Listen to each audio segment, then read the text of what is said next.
Hello. I have made a rig for my phone, and I have connected 4 drives to my Percom just for your enjoyment. I noticed some questions. Somebody asked what this drive was. This is actually an IB drive for an Atari ST. It's got a 360K mech in it. I don't have an Atari ST and don't really have nobody really has a use or an interest in an IB drive for it. So it's a nice enclosure and it's a nice power supply. So I went ahead and pulled the ST cable and put a flat ribbon in it and ran it to the Percom. And for you guys, I hooked up an ST 720K 3.5 inch drive over here.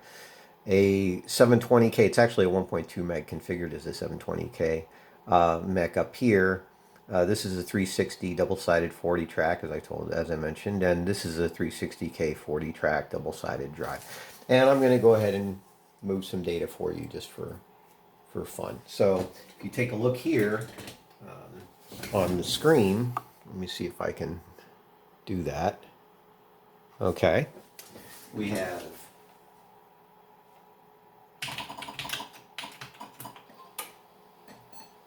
that is drive A.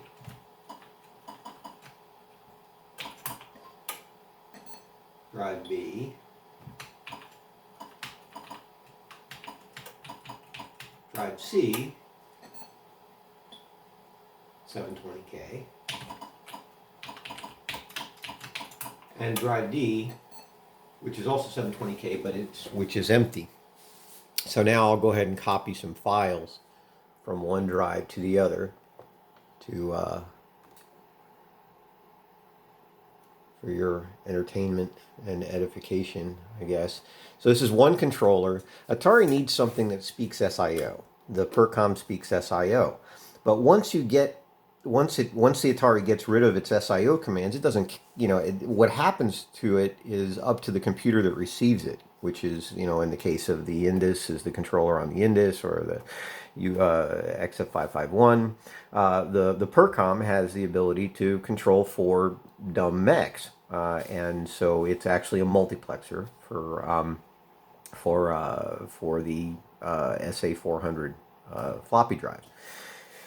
So it can, once the SIO command leaves and is accepted for drive 4 or drive 2 or drive 1 or drive 3, the Percom handles it and spits the data back to the Atari, and the Atari doesn't know where the data is coming from. All it knows is that D4 answered the call. So the Percom's taking care of that.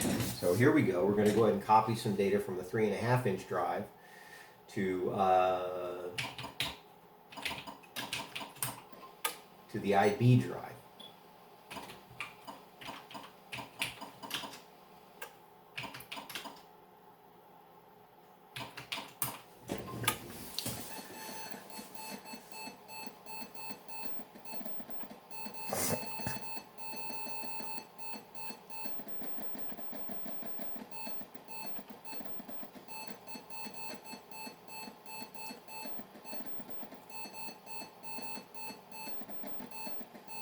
And that's all happening on the Percom. And if you notice, there's no delay in the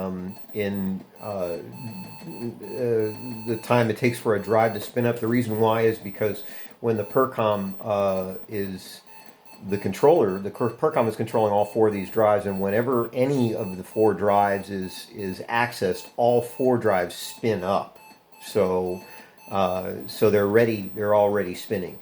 The head load is individual to each drive, but the motor select is universal.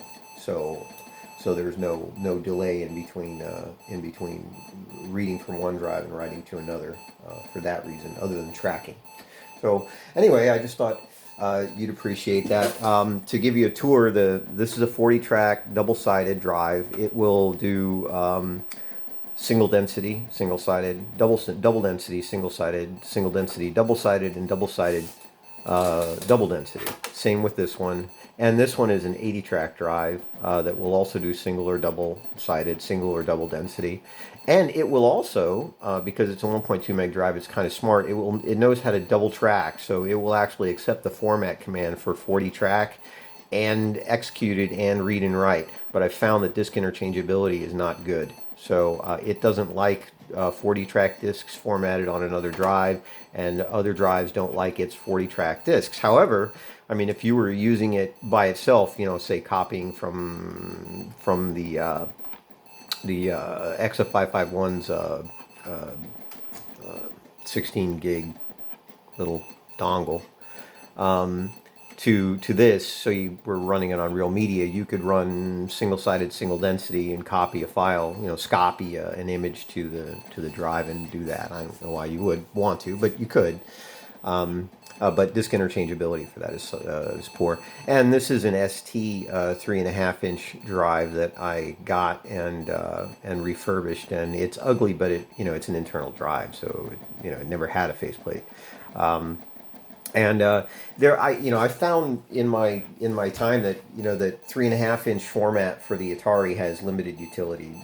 I mean, it's handy, if you were running a BBS back in the day and you happen to run across some 3.5-inch mechs and decided to do that, you get 720K on each one, and that would give you, if you had 4 of them, you'd have 2.88 meg online, which is a boatload of data for a period, for a 1980s vintage BBS.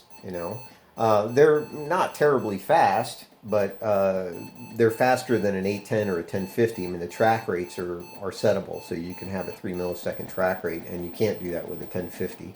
But they don't do ultra speed, so it's all 19.2K throughout. So that's the Percom, and that's what it can do.